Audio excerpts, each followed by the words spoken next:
Les Congo AL News, première chaîne d'info.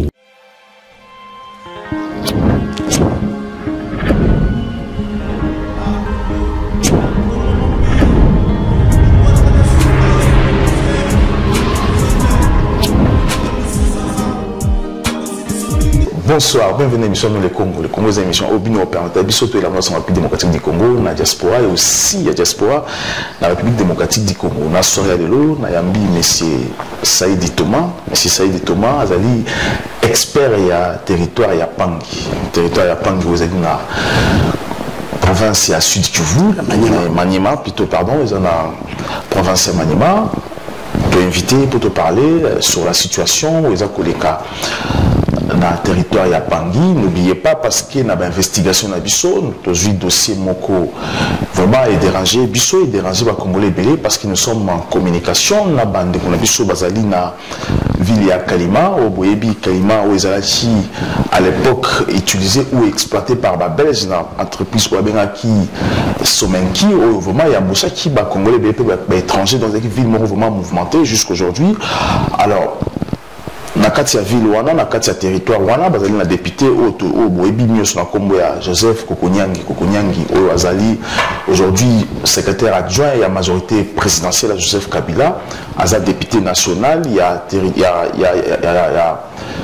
a Kotokuna Est et aussi n'oubliez pas que le même monsieur aussi azali ministre à urbanisme et habitat Batega ou azali kokoze nakatia mboka na biso. C'est pour ça que to bien ici monsieur Saïdi Thomas ou azali expert il y a territoire il y a Pangi pour comprendre ce qui se passe bambo et bibi à l'état ou bungi qu'est-ce qui s'est passé là-bas, pourquoi peuple a bien biso pour informer biso la situation, ce qui se passe parce que c'est catastrophique, parce que monsieur Joseph Okonyangi étant que ministre a semé des ordres et catastrophes au moment où biso va congolais toujours le kabato ou va créer pour soutenir l'éducation puis aussi sport et la République démocratique du Congo. Monsieur Saïdi, bonsoir. Bonsoir, monsieur André. Voilà, bienvenue dans les Congo, tu es invité pour te parler sur ces points, sur ces dossiers qui dérangent, tant qu'un fils, un expert des Pangi, parce que je maîtriser les territoires, il y a Pangi très bon, aussi ville à Kalima.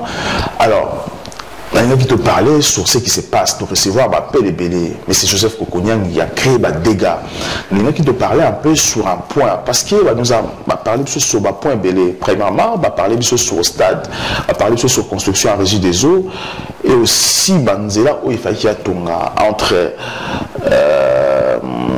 Banzela, il fallait qu'il y ait dans la ville, il y a Kayou et Campene. Voilà, donc te parler. Alors, qu'est-ce qui se passe? Pourquoi aujourd'hui on nous appelle? Te parler d'abord sur le point des stades. Qu'est-ce qui s'est passé sur le point des stades? Parce qu'il va exposer ce problème-là.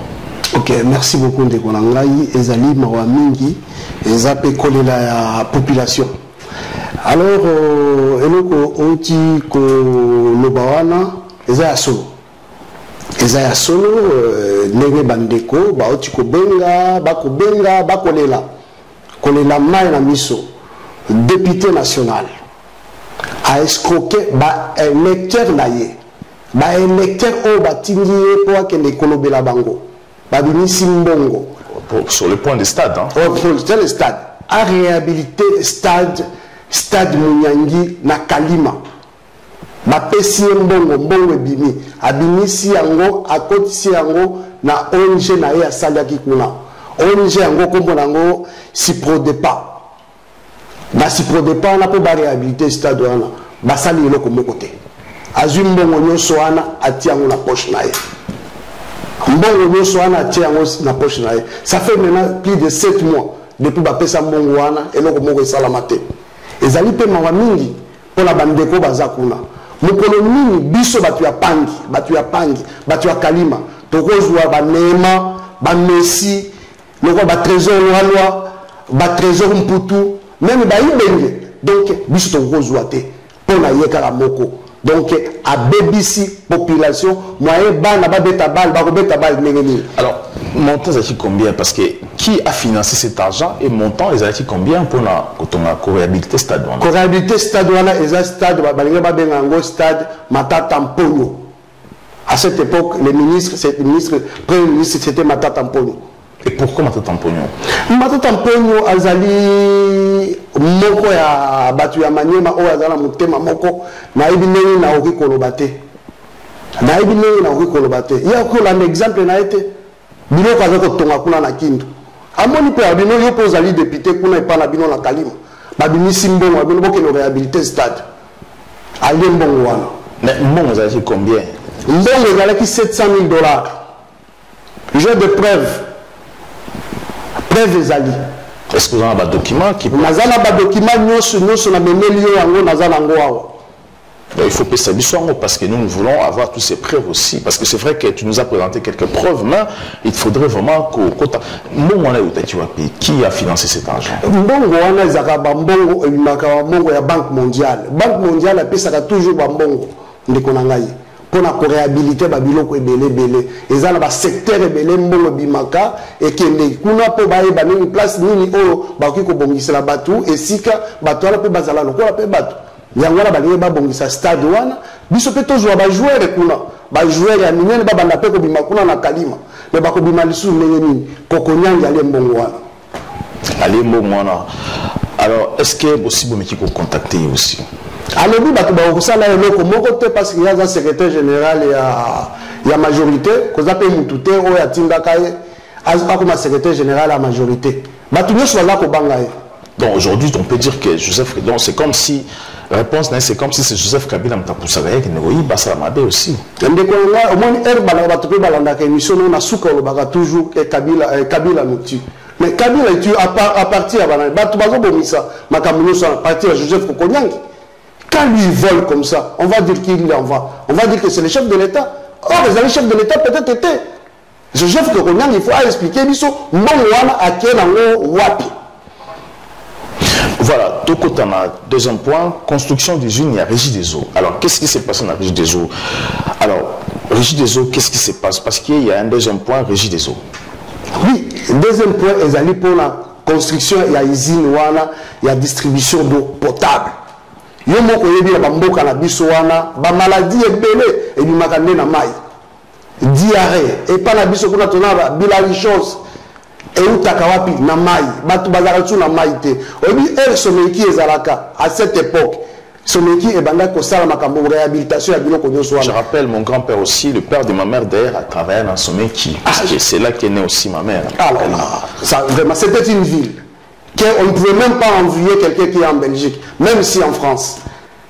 Mais maintenant, ils ont sous-souté le biloko nous ça n'est pas. Si on va passer mbongo pour qu'il ait réhabilité, bah usine d'eau potable. Kokonyanga aliembongo wana. Kokonyanga aliembongo wana. $1,200,000.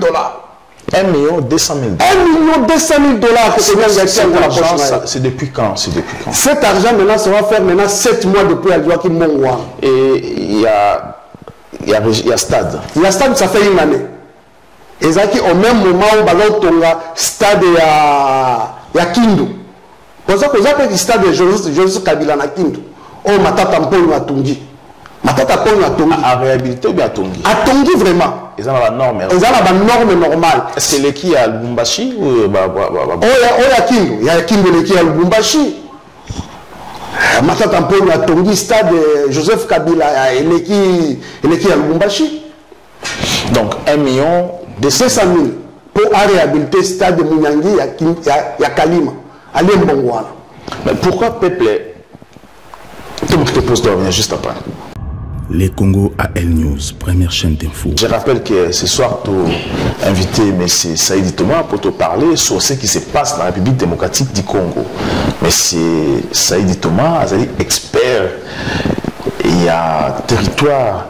Il y a un Pangui pour te parler de ce qui se passe avec les dossiers Oyo. Ils ont dérangé l'habitat à Pangui, l'habitat territoire à Pangui, surtout dans la ville de Kalima, parce que le territoire à Pangui bénéficie d'un bon pour les travaux. Premièrement, ils ont qui travaux, il faut réhabiliter le stade et à Kalima, réhabiliter encore la société à Régie des eaux. Mais le député national Nambango, M. Joseph Kokonyangi, aujourd'hui, Azali député national, Azali vice-secrétaire adjoint à la majorité présidentielle à Joseph Kabila, et aussi Azali ministre de l'urbanisme et habitat à Fanina Kinshasa, a causé problème parce que Bana Pang va réclamer qu'il n'est pas exemplaire mbongo azozwa ole atonga abungisa et pas naïe, mais il préfère peut-être acheter dans l'Europe ou acheter dans Bamboka Moussou. Parce que demain, tant qu'on a le pouvoir, ils oublient que les Européens parce que c'est très compliqué d'avoir des maisons en Europe lorsqu'on n'a pas vécu au travail en Europe. Mais si ça est dit Thomas, alors vous maintenant, par rapport à votre dossier Bozoloba, alors Pépé, il y a territoire à Bangui. Parce que vous êtes expert dans Bango, alors décision là-bas, c'est quoi? Pourquoi le Bangoté à partir de là-bas directement? Donc, la minute où on a le balboye, on a comme le monobéli na Bango, parce que Bango bazana le bandi, Bango kolobate. Baki kolobate, pourquoi? Parce que Joseph Kokonyangi, il est déjà au sommet. Au sommet de l'État, Azako Iba na sommet à l'État. Parce qu'à la secrétaire générale et à la majorité présidentielle, personne ne peut pas parler avec lui. Personne ne peut pas lui poser le problème qu'on est en train de poser ici. C'est comme ça que les gens m'ont appelé. À Pangui, à Kalima, à Kakutia, tous ces gens-là, ils m'ont appelé. Yango boye nazelo bilabango boye na Swahili. Bandiko yango. Est-ce que Kokonyangi, et qu'on a eu habitué qu'on a fait. Pourquoi pas à elle faire exemple ya matata mpongo ya la fanya kindu. Yeye bana mpatia makuta juu ya yenge stade. Aende stade Kalima, atengeneze stade Kalima, anakula makuta. Atfanye atie mai, anakula makuta. Est-ce que ule mtu atatupatia kitu gani tena? Ndugu mwenye anakuima mai, atakupatia kitu gani? Yeye kitu ya kwanza yeye anaweka mbele ni wizi. Wizi ndio anatia mbele. Et le chef de l'État, je pense que Joseph Kabila, là où il n'aime pas les voleurs. Ça, c'est un. Mais c'est Joseph Okonyang qui doit rembourser cet argent. Vous êtes sûr que Joseph Kabila n'aime pas les voleurs? Je suis sûr et certain, dans le sens que si vraiment il aimait vraiment les voleurs, Matata Mponyo ne pouvait pas faire ce qu'il a fait à Kindu. Voilà, tout parler, point Nabiso Moussoussou, nous allons parler sur tronçon. Parce que troisième point, ça parle de construction à route, réhabilitation à route entre Kayuyuna, Kampeni. Alors, qu'est-ce qui s'est passé encore sur ces dossiers-là? Parce qu'il y a des dossiers ébélés, mais lorsqu'il y a des négociations, nous, ça nous a inquiété. Écoute, si on parvenait quand même, toi en tant que journaliste d'investigation, et nous on a séparé la gana mingi pour la investigation là, bah dossier nous sur place au Binisi Ango, tous qui nous place mon côté. C'est vrai. Parce que nous, on reçoit des appels. Parce oui. Que Nanzela wana babosana ki village mo fallait bâtir pe wana kanani Kama de Kayuyu Kampene Kama tronçon wana nyoso wana lui en tant que député. C'est comme ça qu'on donne de l'argent chez nous. C'est le deux. Oui, et Kama oui. Mais les députés nationaux, députés nationaux bango pe bapesa ka bango ndengwana po bala bapesa bango ba mbongo ndengwana bakende ko sala misala wana e pa ya batu na bango ba électeur na bango yesi ko mbongo nyoso wana ale oyebele ko ni naza ko sala kuna ba ebise a réhabiliter ba pont ko réhabiliter ba pont ce sont des constructions, il faut construire. Lui qu'est-ce qu'il fait? Il demande aux villageois, il prépare la nourriture. Donc, balambi biloko akolia, balambi biloko akolia, alesi batwana bakati banzete wana biso bake ko tiango na ba rivière, batiango lokola ba pont. Pesa batwana mbongo na bango parce que mbongo ezali. Mbongo ezali te pour la bango biloko. Mbongo c'est combien? Mbongo oyo bapesa ki pour na nzela, bapesa ki pour na nzela, bapesa ki $500,000. Donc cet argent a été versé déjà. C'est ça qui est déjà parce que moi elle va verser ka bambongo nengwana kuna pa la bamboka batiaka ba ONG. Ah, au lieu ba pesa ngo na individu, yo boso ba tiango na ba ONG. Ye moko siko a créé ONG la emoko. Donc à profiter na garantie souverain à l'État. Tout à fait. Si Prodepa ezali ya ye Kokonyangi. Si Prodepa ezali ya ye Kokonyangi. Parce que avant qu'il y ait comme on Kozalaka, ONG Moussousou, il y a député à Kala, Siod Wana, il y a Kosala, Misala, Batouba, comment on a Misala et Zousala. Mais Yesiko a vraiment. Donc, Owana Babanda Kobenga, qui Azali Soki Moussolo, ya ye siko na makambu na ye en tant que Kabemba. Kabemba na expliqué yango na Lingala, Kabemba ezali ndeko yaka kozwa bana soso. Ah, d'accord. Nde signalé kuna nde signal na yo na kombe nde kombo na ye bapesi ye na Kalima. Siko bato balobaka yango kaka na sima ya mokongo na ye. Mais prochainement, tant encore, on a merci sous député, le territoire, on a beaucoup voté, les sous malgré à faire souffrir. Non, tant qu'on a mis t-shirt, beaucoup là, pour voter les sous. Hier, Yambalo, il y a Sili. Tant que Bisso bateau Tozali, Bisso bana pangi, tant que Bisso Tozali, je ne pense pas. Pour te refondre la bande, qu'on a Bisso Tokoebisa Bango, pour continuer pour dénoncer. Bino elle, vous avez des informations, vous avez la Bisso Tokoya, tout dénoncer ma Kamboa. Voilà. Merci beaucoup, M. Thomas Saïdi. Saïdi, est-ce que Tokoum a fait une émission là-dessus, peut-être un mot avant la clore?